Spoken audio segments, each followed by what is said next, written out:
Yo soy nacido en la ciudad de Buenos Aires, en el barrio de Palermo nací yo, donde vivían mis padres. Nací en el año 1932, o sea que tengo 60 años. Mis comienzos como historietista y fueron ahí por el año 51. Y fueron dos historietas que yo hice. Una se llamaba Capiango, que yo hice para Editorial Mushnik Editores. Salió en la revista Superhombre en aquella época. Y que fue un gran éxito. Fue realmente un gran éxito esa historieta.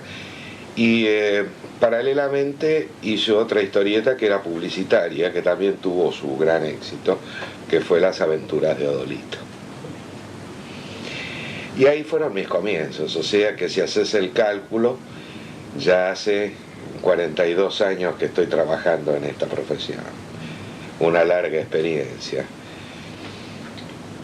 ¿Cómo? Mis grandes maestros, y bueno, tuve un gran maestro al lado, sin lugar a duda, un maestro internacional. Pero tuve la oportunidad de viajar con mi padre, porque nosotros vivimos, en los años 50 vivimos en Estados Unidos, cuando él empezó a hacer el Cisco Kid. Y entonces ahí tuve la oportunidad de contactarme con grandes maestros, grandes de los norteamericanos, ¿no? Frank Robbins, Milton Caniff, para nombrar algunos, no me quiero olvidar de ninguno. Alex Raymond, de quien guardo un gran recuerdo, porque era una persona encantadora. Y aprendí mucho, y así también de grandes ilustradores, porque yo además de ser historietista, he sido ilustrador. Yo he pintado mucho, he hecho cuentos para niños, he hecho tapas, he hecho publicidad. Porque en la época que yo me inicié, ahí por los años 50, 51, el dibujante tenía que hacer de todo, no solamente una especialización. Más tarde, bueno, la gente empezó a especializarse en los distintos temas, pero mi trabajo fue también con muchas agencias de publicidad. Ya te estaba contando antes que una de mis historietas fue publicitaria. No solamente hice historietas publicitarias, sino afiches publicitarios y campañas de avisos en diarios, revistas. O sea, teníamos que hacer de todo. Era una época en donde uno trabajaba y realmente había gran posibilidades de trabajo.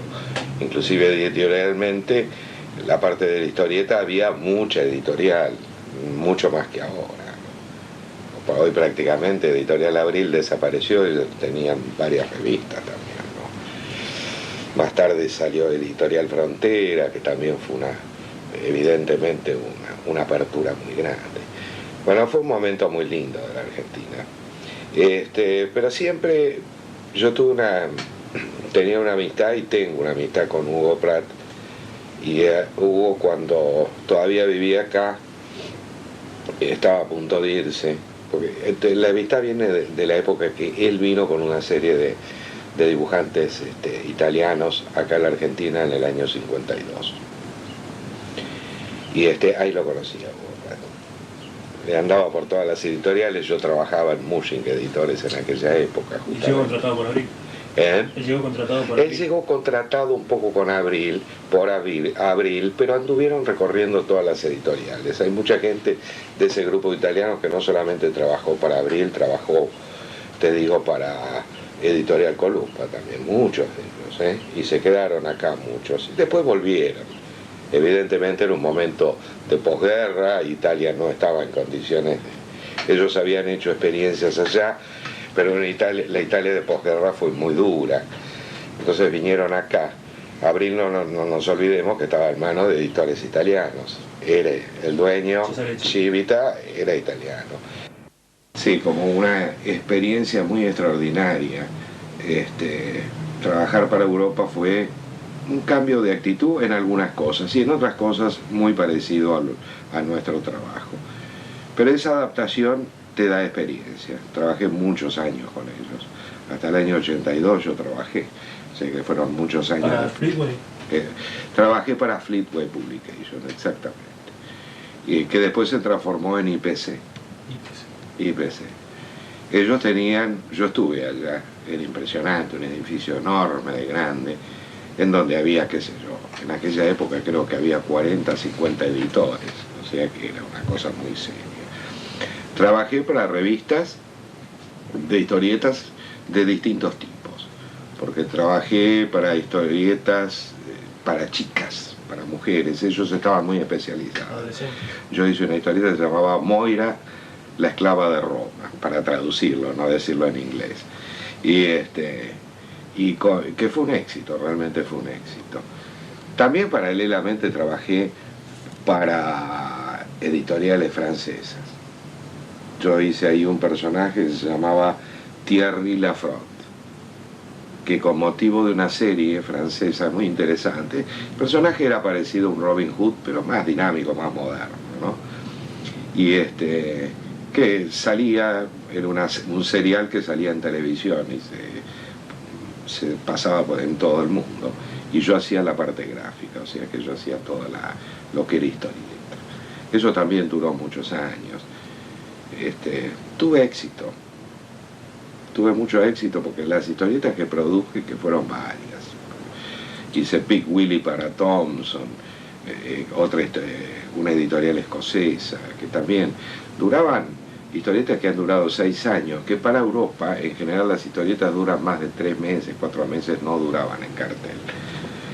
Así que estar en permanencia con un personaje 5 o 6 años era un triunfo. Así que... Pero, ¿qué tipo de historieta le gustaba más? ¿La épica? Mira, yo en general siempre me he considerado un profesional, y cuando trabajo con un editor, y lo que me dé el editor, trato de encontrar el sabor en cada cosa que hago, que realmente ahí demostrás el amor a la profesión, ¿no? A veces no es el tema que más me ha gustado, que es el caso de lo que estoy haciendo ahora, pero eso, bueno, eso viene después, ¿no? Cuando ya me preguntan, ¿qué querés hacer, Alberto? Bueno, entonces ahí ya uno selecciona, ¿no? ¿Viste? Pero fueron muchos años que tuve que hacer distintas cosas, inclusive historietas para chiquitos, que las hice para Europa, que es muy interesante, un tema muy apasionante. Pero desde luego me gustaba el tema épico, el tema de la aventura, ¿no? Yo creo que todo historietista es el tema que más le gusta en general. Sea la aventura que sea, no me interesa ni en la época ni esto, no, más allá. Yo he hecho cosas del futuro también, cosas que acá la gente en la Argentina no sabe ni tiene la menor idea de la cantidad de cosas que he hecho.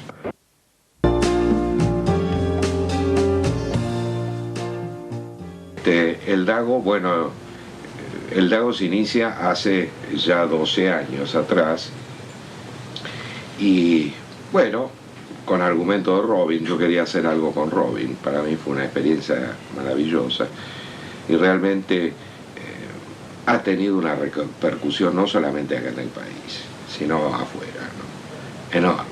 Enorme, me lo piden de todos lados, quizás sea falsa modestia, pero yo creo que es un trabajo de equipo, porque tanto Robin como yo pusimos el alma en la historieta. Muchas veces me preguntan cuál es la clave del éxito. Yo siempre digo que el dibujo hay que sacarlo de las tripas, ¿no? Y sentir los personajes como lo siente un actor de teatro, un actor que quiere expresar algo, ¿no? El dibujante tiene que tratar, y el de historieta tiene que tratar. Por eso muchas veces me dicen, uy, parecen fotos sus dibujos. Y no es que parezcan fotos, pero lo que me quieren decir es que parece que viven los personajes. Y yo creo que esa es la traducción más. Y eso quiere decir de que, en fin, he logrado con el personaje que tome carne en la gente, ¿no? Y son muchos años, ¿no?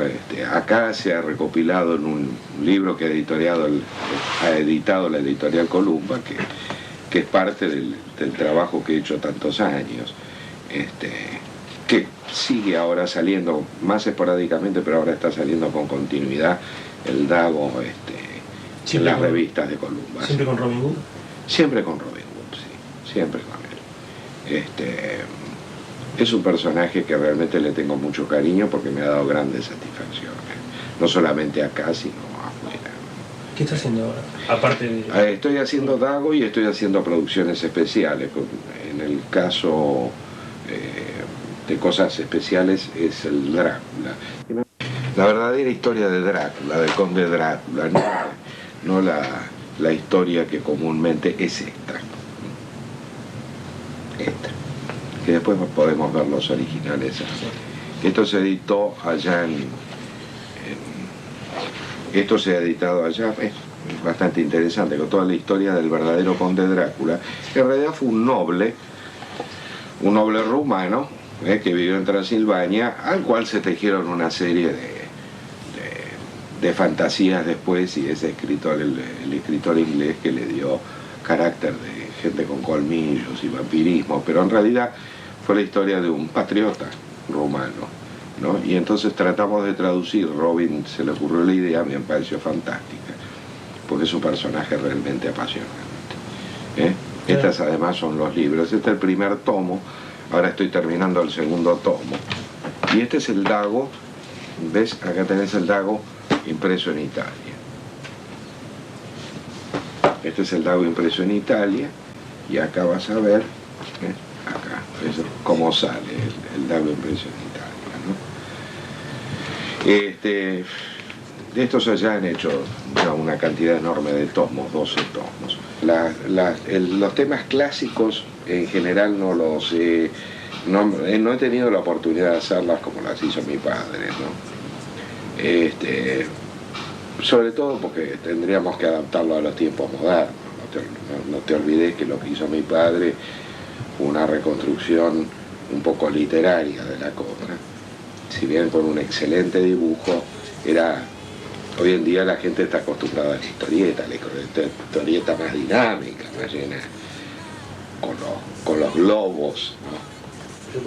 Ahora, aclaramos que su padre utilizaba el texto en la base. El texto en la base, claro. Tipo como se usaba en aquel entonces, no nos olvidemos que eso parte de Hal Foster. De Hal Foster, ¿no? Y de la historieta en general, como se hacía, ¿no? Porque tomamos el Tarzán de Foster también. El Tarzán, no el primer Tarzán, sino el segundo Tarzán. El Tarzán ese, y también tenía los textos en la base, ¿no? Había poco globo, digamos, prácticamente no había globo, pero el sentido de la historieta ya estaba, sin duda. No nos olvidemos que la historieta nace en este siglo prácticamente, en serio, si bien es del siglo pasado, pero lo que hoy conocemos como historieta nace en este siglo.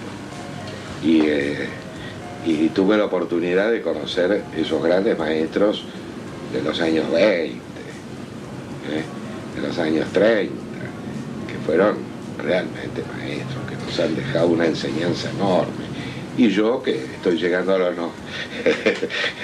año 90, que si bien yo, como te decía, soy nacido en el 32, pero he visto prácticamente la evolución de toda la historieta en todo este tiempo. O sea, somos un poco partícipes de este arte nuevo que nace casi con este siglo, o se afianza, si queremos, con este siglo, ¿no? En este siglo. Y esperemos que las futuras generaciones, porque ahora yo estoy enseñando historieta. Estoy enseñando con Carlos Garaycochi en la escuela de él. Sí. Sí. Y realmente es una experiencia notable porque hay mucha gente aficionada.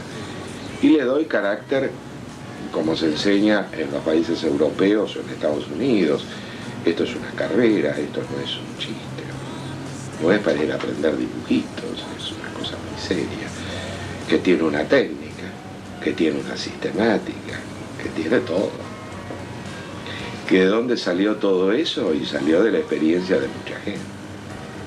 Y nosotros, que somos los que todavía estamos acá en este tema, hemos sintetizado y proyectado esto hacia las nuevas generaciones, para que no sean meros aficionados que se tienen que convertir en profesionales de la mañana a la noche y no tienen ninguna experiencia de cómo se hace. Pero solamente no se puede enseñar a dibujar. No se puede enseñar a dibujar. Se puede enseñar a dibujar, no, se tiene que tener una base. una base, pero lo que sí se puede enseñar es la profesión. Cómo hacer un sistema de la profesión, porque la profesión tiene sus cosas. Hay ciertas cosas que hay que aprender, cómo componer un cuadro, cuáles son las líneas de composición, cuáles son los puntos focales, cómo es el ritmo de la narración, todo eso hay experiencia. Entonces, bueno, ahora la creación yo no se la puedo transmitir, evidentemente. Ahí tiene que haber una predisposición del muchacho, la chica. Tengo bastantes mujeres. Pero por ejemplo, ¿usted qué le dice a un muchacho que hoy le gustaría dibujar historietas? ¿Qué le dice? ¿Qué le diría usted? Que el futuro está en manos de ellos. ¿Pero qué le diría para empezar? Para empezar, y que tiene que aprender a las cosas que yo les enseño. En primer lugar, tiene que basar todo en un gran estudio académico de anatomía. Anatomía periférica, aunque sea, pero anatomía. Porque no nos olvidemos que la historieta es historia de hombres contadas por hombres. Y va a los hombres. No estamos haciendo historia de piedras o de cosas. Entonces tenemos que transmitir una buena sensación y hacer al lector creer de que eso es una realidad. Porque al final el dibujo, que es una cosa muy vieja, yo lo enseño en la escuela también, lo inventó el hombre primitivo, cuando con un dedo empezó a dibujar en una roca. Inventó la línea, y que la línea, ¿qué es? Es un invento del hombre, para graficar ¿qué? Y la realidad. O sea que es una síntesis de la realidad, no es la realidad misma, nadie tiene líneas en la cara. El arte consiste, el hecho artístico consiste en eso, ¿no? Sin lugar a dudas. El mercado mundial de historietas yo en este momento lo veo que está en un cambio, en un gran cambio. En un gran cambio al cual nos tenemos que adaptar todos los profesionales del tema. No te podría explicar cuál es el cambio, pero existe un cambio, hay un cambio. En primer lugar, no es el boom de los 60, en donde la gente, te estoy hablando de acá y en Europa, tenía un poder adquisitivo mayor, entonces iba uno a un kiosco, aquí o en donde sea, y compraba DM3 de estas, 2 de estas, qué sé yo. Hoy en día la gente, después de la crisis del petróleo y del papel, y la gente se volvió más selectiva. Y entonces dice, voy a comprar tal revista porque hay tal dibujante que a mí me gusta.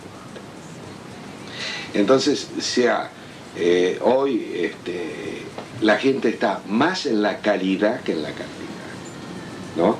Cantidad sí, porque exigen buena cantidad de material, pero buena cantidad de material. Entonces, los éxitos se traducen únicamente cuando hay buena calidad. La gente ya, esa revista abultada en donde se ponían muchas cosas de relleno, material de relleno, y ya eso.